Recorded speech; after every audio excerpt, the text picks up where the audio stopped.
Welcome to the Future of Insurance Industry Leaders podcast. I'm Denise, Garth, Chief Strategy Officer at Majesco. If you're interested in the latest industry trends and new technologies that are reshaping the future of insurance, you're in the right place. Stick around to hear my discussions with industry leaders as we help uncover today's emerging opportunities for the future of insurance. Good day, everybody, and welcome to today's podcast for our Industry Leaders series. I'm thrilled today to have a couple of really fantastic industry leaders that we're working really closely with from Deloitte. I'd love to welcome Ajay and Ahmed. Ajay, Ahmed, welcome. Thank you so much, Denise. It's a pleasure to be here. Same. Thanks, Denise. I'd like each of you to give a little yourself, Deloitte, and our strategic partnership. Ajay, do you want to start? Absolutely. My name is Ajay Radhakrishnan. I'm based out of Chicago, a leader in our core systems transformation practice. I also, in the last 15 plus years, have got scar tissue from successfully implementing policy claims and billing platforms.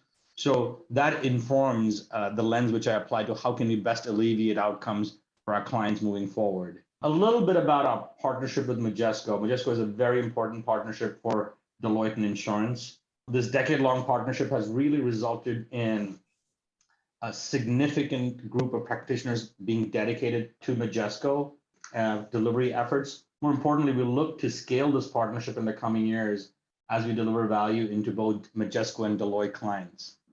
Ahmed? Hello, everyone. My name is Ahmed Abdul-Wali, and I call Atlanta home. I go to market delivering technology solutions for insurance carriers, basically to help unlock new capabilities by modernizing their underlying legacy platforms. I would consider myself a digital technology leader in our Deloitte core industry solutions practice. I've spent the last 10 plus years in the industry, and I led technology programs delivering solutions for insurance carriers in their core policy, billing, and claims domains. In the past few years, I've specifically focused on delivering billing and payment solutions as carriers look to modernize their legacy platforms. Great. And we were talking ahead of time just to kind of add some fun to this. AJ is a big Bears fan, and I'm a big Green Bay Packers fan. Ahmed, what are you? New York Giants, Big Blue, Big Blue. Oh, boy, we're having an interesting year, aren't we, guys? I would say that the New York and Chicago fans are long suffering, while Green Bay seems to find quarterbacks back to back and are very successful. So it's not an even playing field here, Denise. So one of the things that I wanted to talk about, you guys have a really great new report that you kind of put out, AJ, the 2021 mid-year outlook for U.S. insurance. And it highlights how insurers have really pivoted to growth and are really doubling down now on technology to transform the business. Kind of surprising because I think a lot of people thought COVID was going to kind of slow everything down. In fact, it's really kind of accelerated so much. What technology areas do you see the investment in? I'll let actually Ahmed talk about the specific technologies, but a broad narrative on this is that as they seek to maximize their budget outcomes, most of the carriers are focused on some cost optimization in a lot of areas across the enterprise. But one key data point that stood out to me was that 96% are accelerating their spend on digital transformation projects. And within that, there are two areas it seems that there's a lot of traction around. One is around efficiency, making sure that they engage both with their employees as well as their clients, and improving the overall customer experience that they deliver into the marketplace. I'll let actually, from a P&C perspective, I know there are some specific insights on technologies. I'll let Ahmed kind of add his comments on those. Yeah, no, thanks, AJ. And I agree with you kind of on the bigger issue with regards to organizations needing that technical capabilities to be nimble enough to address some of those business needs. And Denise, selfish plug, please, for those that are listening, read the 2021 mid-year outlook for the insurance business. It is on Deloitte.com. It's about a 20-minute read, and it contains some really interesting points. But to further address your question, I think about three areas that stood out in the article as insurers look to drive growth by leveraging technology solutions. One of the first, customer relationship management software. And this really ties to the need to create and provide that optimal experience, not just for the insured employees, but across all engagement channels, whether client and or agent-facing software. Two, Data and analytics. Insurers can assess risks at a more granular level using new or different types of data sets. In addition, they can target different customer segments based on the granularity of the data. Third-party data sources, leveraging APIs to allow for the support to provide better data for the risk assessment process. And of course, that last point, which is in the article, leveraging AI. With a better data coming back, big data and different data source types, it allows for the necessary insights to leverage capabilities in the cloud to provide, quote, smart use of data sets and data as enabling asset. One of the examples that I point to in the article was really just around providing these differentiating underwriting capabilities that in the past may have required a resource to review and opine on and provide a decision. I'll say this again, please. If you have some time, please read the report. There's some more details there on Deloitte.com. Yeah, it's a great report. I read it right away, and it's a lot of really great insights. So AJ, insurance has continued to really evolve. And I think over the last 5-6 years with InsurTech, that has really kind of accelerated, from a lot of different perspectives. But one of the key things is that we're moving from a product to customer focused business that challenges a lot of the internal functional silos and the line of business silos to kind of rethink business more from a customer first versus a value chain perspective. And that's a pretty dramatic shift. What are the implications for the operating model? And then, I'm sure you'll have some perspective on the technology foundation. Thanks, Denise. I think if I could think of one word, I think friction. Tremendous amount of friction, as you rightly mentioned. The way insurance firms and the underlying operating models have evolved is being policy claims billing, with each of them having their own process as well as technology stack. And now as we step back and think about insurance in the broader context, it is a singular value chain with a set of transactions that serve the customer. And those operating models are not conducive to that sort of an outlook. So as we observe how clients are treating this, there have been ad hoc approaches in terms of how they're addressing their specific challenges as well as the customer needs. I think, Denise, we were jointly talking to a customer some time ago, and they were talking about how they have chosen dual paths to successful execution. In one path where they're trying to transport their legacy environments into new modern core platforms, while in others, they're choosing greenfield approaches to serve digital products and marketplaces. And I think you're going to see this conflict and tension for the next decade as insurance firms transpose themselves from the legacy technical debt that they have to modern outcomes that they need based on the customer base that they're serving. One element to think about is that I think the three areas that Ahmed mentioned, CRM, AI, and data, to truly maximize the outcomes and harness the value from the data and embed that into the workflow, you really need to have very sound modern core platforms, because doing that on the legacy environment is exhausting and cost prohibitive. Ahmed, thoughts? I think, AJ, you've hit some of the key points as from an op model perspective, really nail on the head there.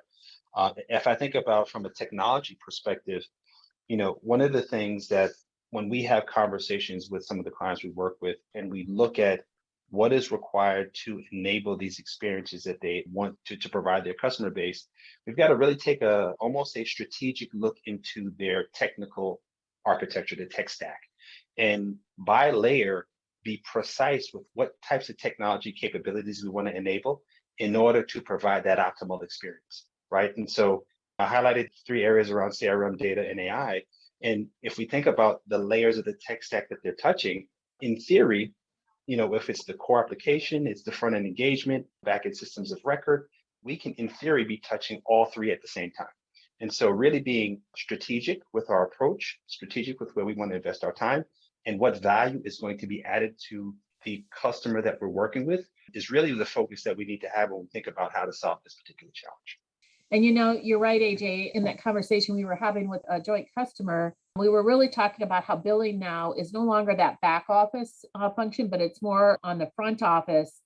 And it's at the front of really this customer first approach, because it's the area that customers probably have the most interaction with insurers today. A question for you, Ahmed, and then we can get AJ's perspective, is where is it about the customer relationship and experience when they have multiple products and maybe lines of business, it could be across both P&C and L&A. Talk about what you're seeing here from insurers who are leaders in this effort to really kind of highlight and elevate this to kind of a customer relationship and customer first approach for billing. It's interesting, right? How it's how the perspective has evolved over the years, because, if we had this conversation, 3-4 years ago, I don't know if the focus, at least from a billing process and output perspective, would have been as heavily narrowed in on what the customer experience is and how important that is as it pertains to being a differentiating experience. And so now fast forward to kind of where we are today, understanding the expectation and buying patterns of what has been set forth with regards to our customer base, start to realize that if you provide an optimal experience, it can be differentiating in some degree. Now these experiences may not cause you to go out and sign up with an insurer just because they provide a great billing experience. But I do think having that seamless experience with the insurer will ensure that you don't leave. And so when I think about kind of exemplars in the billing and payment space, I can think of a few examples, right? And so, Allstate, as an example, has enhanced their portal capabilities for insurers to modify and make off-cycle payments. The Hartford is another one I cite. They've done some work around some of the select product lines and creating personalized videos, providing explanations for the bill. Lemonade, right? They decided to reduce some of the insurance jargon in their bills to make them that much more simpler from a bill presentment standpoint. Geico's done some work around kind of creating this Amazon-like experience with their swipe pay option on their mobile app. And I'll wrap my examples with what we've seen with Progressive as it pertains to, creating this 360 view of the customer and really leveraging, this view to help enable certain servicing activities with regards to their service reps and insured base. And so, as you look at these examples, just a few that I've highlighted, clearly having this optimal experience is going to be key for the insurers and how they engage with their customer base going forward within both P&C and L&A spaces. Ajay, thoughts? I think a different angle also I would like to kind of share would be around customer sentiment and retention. I think billing, the interactions that you have during the billing cycles showcase some of these insights that need to be harnessed, elevated, and then embedded back into both on the distribution side as well as the underwriting side. The cost of acquiring a new customer, we all know, is much, much higher than retaining an existing customer. With that in mind, I think there needs to be specific data and analytics that are extracted from billing data and funneled back upstream into the value chain of an insurance firm.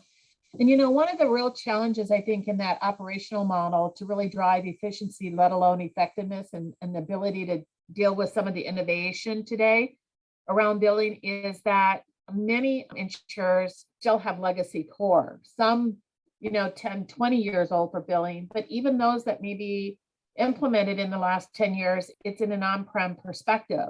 And that really limits some things that they can do, particularly when you think about some of the new payment options that customers want. So insurers now are faced with this replacement dilemma again, due to the lack of cloud, the ability to have APIs, the high cost to upgrade, customization, and a whole lot more. What should they be looking for in a next-gen core billing system, guys? Ahmed? Sure. In my opinion, I think, you hinted on kind of where organizations should be thinking about going for the next gen billing, billing and core platform, so to speak.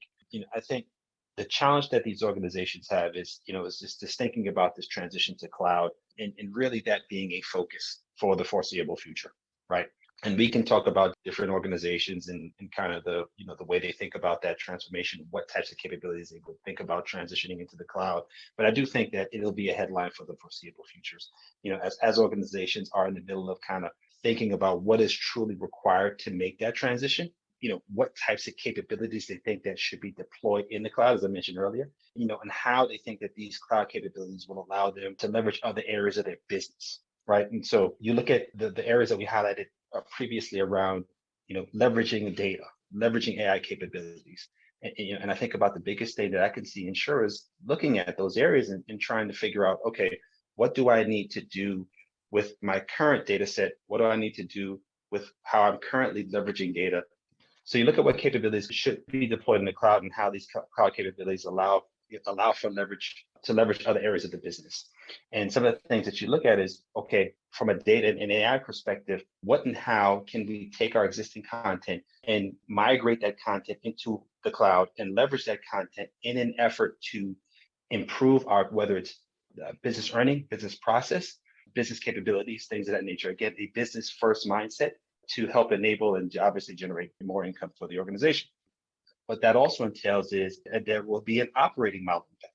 And we need to talk about that, because how are we going to address that going forward? There's new ways in which we access data, new skill sets that need to be required, things of that nature. All of that needs to be thought through as you think about what is required to make that transition. And then the last component is just really around the benefit of, when we talk about modernization, just the benefit of buying versus building.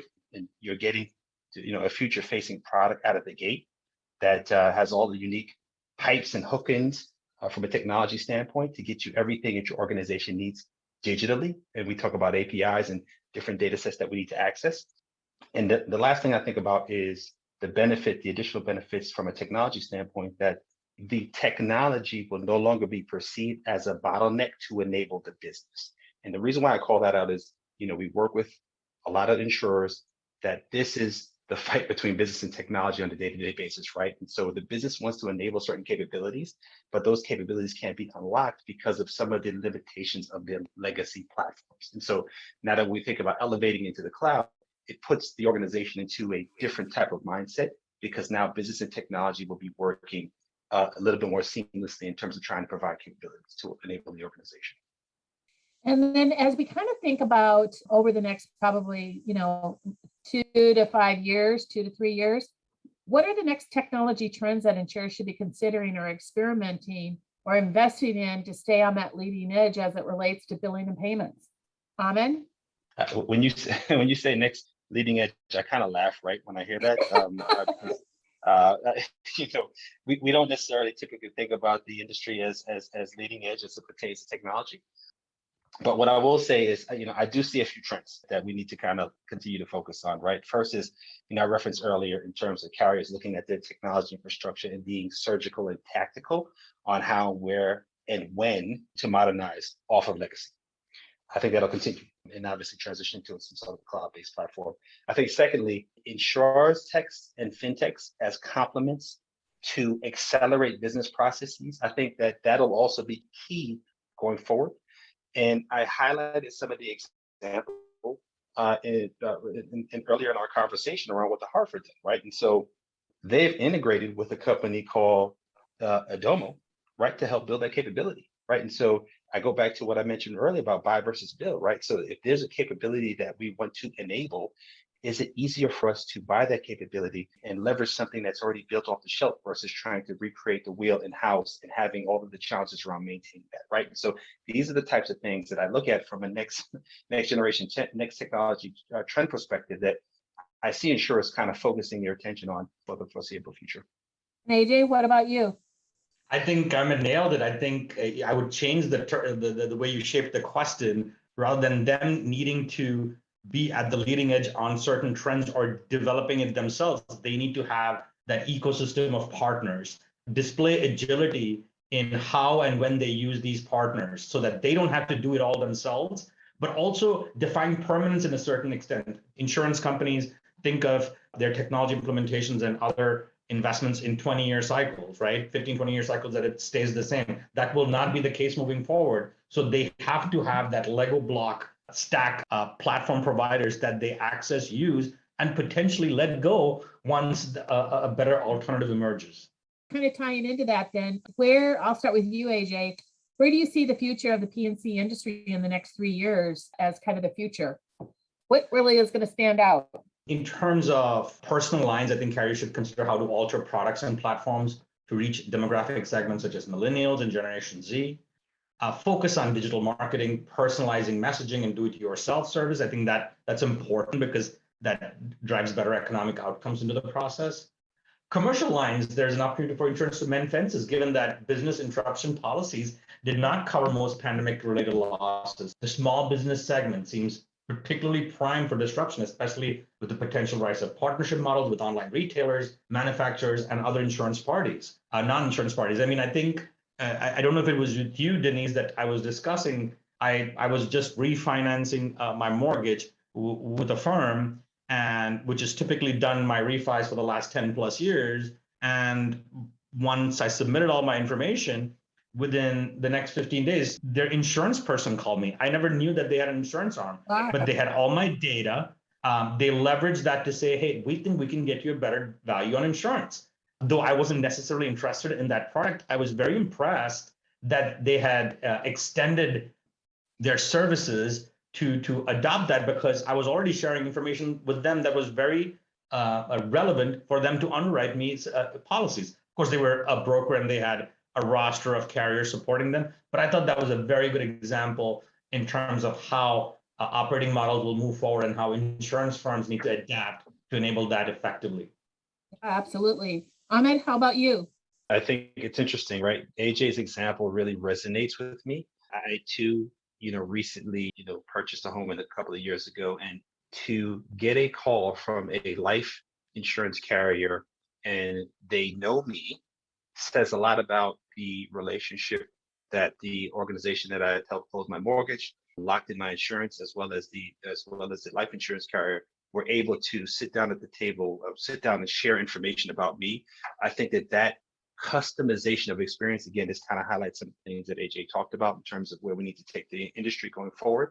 That customized, me experience is extremely important in terms of not only helping close future deals, but also building long-term relationships going forward. And I think that, the way the industry is thinking, I think that the industry is poised to start making that transition, and obviously on the back of modernization of the core technology landscape. A couple of things. One thing to add on this too is, if you talked about traditional business model versus newer business models, I think it's been a very product-based approach in the past, and that's a function of insurance because of regulations and all that stuff. But I think as you move to that customer-first approach, I think micro-segmenting and packaging and structuring products for smaller and smaller groups will become much more relevant in terms of their success.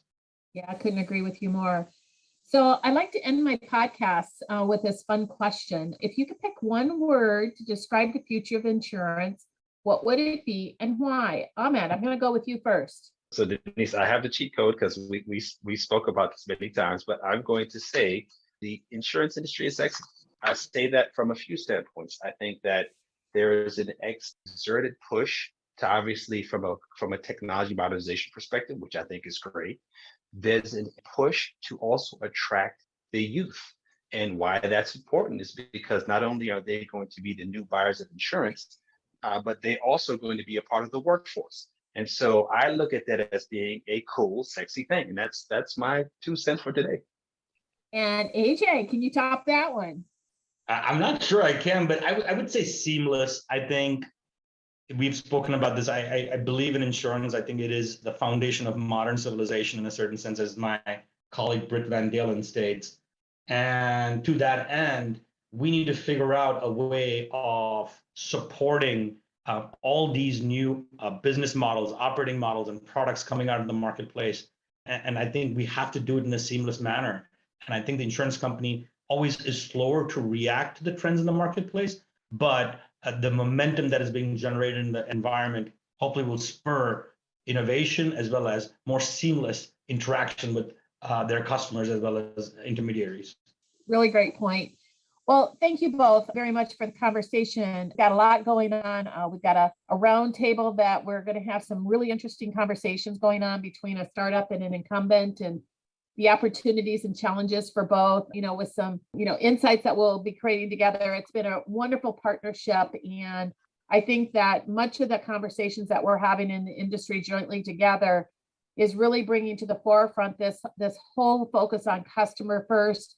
And billing has such a huge opportunity to really kind of flip that model for insurers as a first step forward. So thank you so much for the partnership and for all of the great work that we're doing together, guys. Thank you so much, Denise. Thank you so much. It's a pleasure. Thank you. That's a wrap for this week's episode of the Future of Insurance Industry Leaders podcast. Be sure to sign up for our email list and follow us on your favorite podcast app so you don't miss out on our next episode. I'm Denise Garth, wishing you a happy podcasting.